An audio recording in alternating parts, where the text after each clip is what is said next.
Okay, we're going to be replacing the tensioner off a hydraulic tension on an E46. This is a 2005 330i. You want to remove your airbox already. You want to remove the fan and the fan shroud.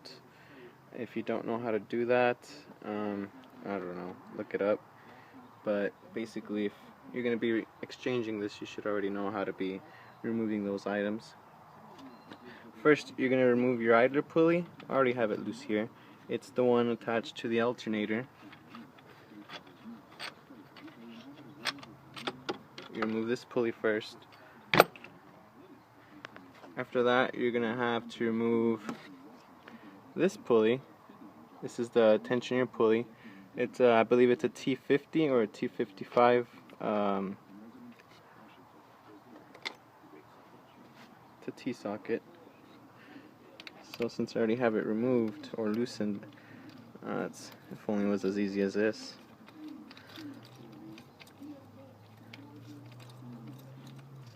Anyway, this pulley is already bad, so I'm going to be replacing that as well.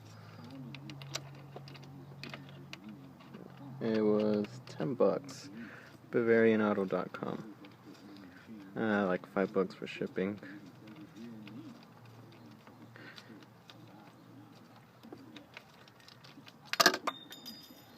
See that? It already fell apart. This is the T-screw. That's the pulley. The part that fell, see that? It's part of the pulley. Goes right there. It's a bad pulley. This is a new pulley. Okay. After that, you are going to remove this one. This one's a really big long one. Like I said, I already have it loose.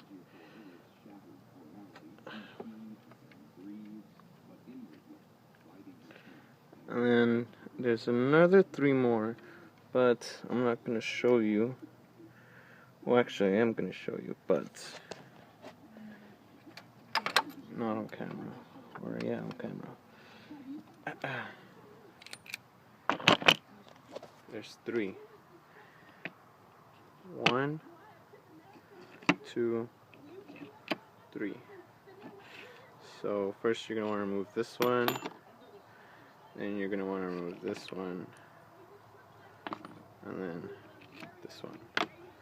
And they're all the same size. Anyway, this uses your hydraulic tensioner. If you want to buy, you see, I went to the BMW, the dealership, and they don't sell this individually.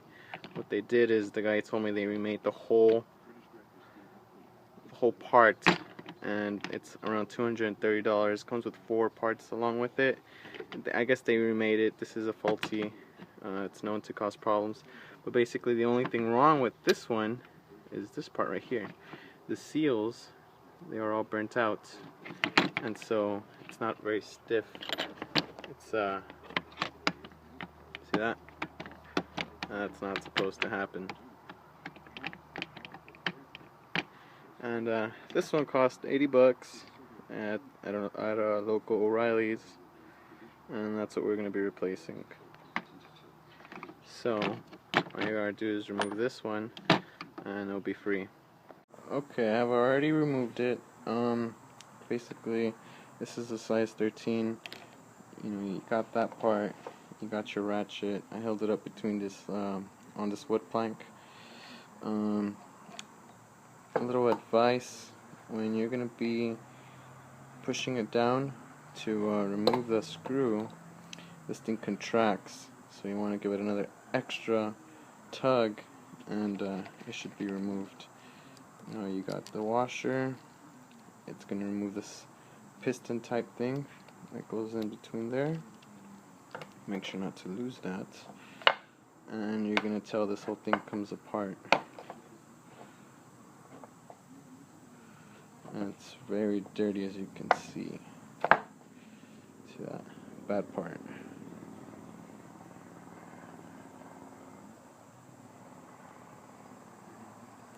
These things are wasted. Bottom ones are okay. This top one's the one that, see that? Not good anymore. Also, you don't forget which way you moved it. It's gonna say top right here. Top. That goes up here. Also, you want to clean it. See that? Super dirty. Get that nice and clean before you replace anything. This whole piston, whatever it's called here, it came off lubricated, so it's safe to assume that lubrication is needed there. I wiped it off and put some new lubrication, and yeah, this part as well. Cleaned it. There's a bunch of gunk stuck in between those creases. That's the whole.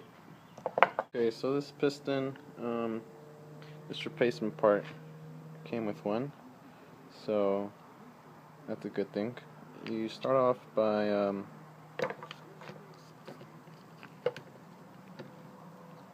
see that? That's how it was. Close it in. That's such. You put this bottom part first, make sure it says top. Just like that. Okay. Slide it back up here.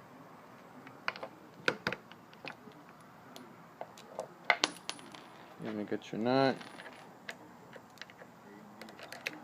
And you're gonna install. That's it. It's that easy. Okay. You see those 3 holes? 1 hole, 2nd hole, and 3rd hole. 1st hole, 2nd hole, 3rd hole. I'm gonna go ahead and install this first, then this one, then this one, then the pulley here. You finger tighten them first. Then you proceed to tighten them all the way. Then you're gonna put on your tensioner pulley.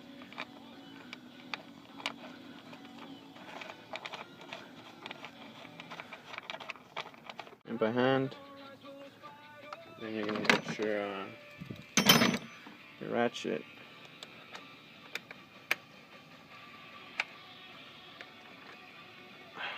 Finish the job.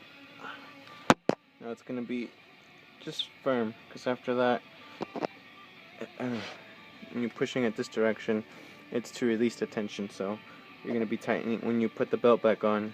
You're gonna be tightening it even more. So for the moment, don't even worry about that.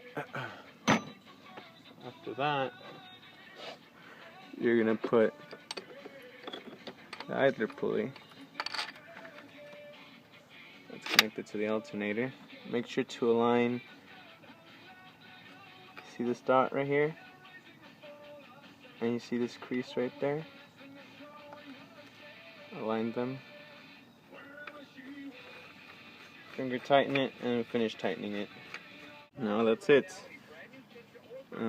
You're now ready to put the belt back on, and your job is done. I removed this hose, but that's not necessary. I was doing something else, so don't do what I did.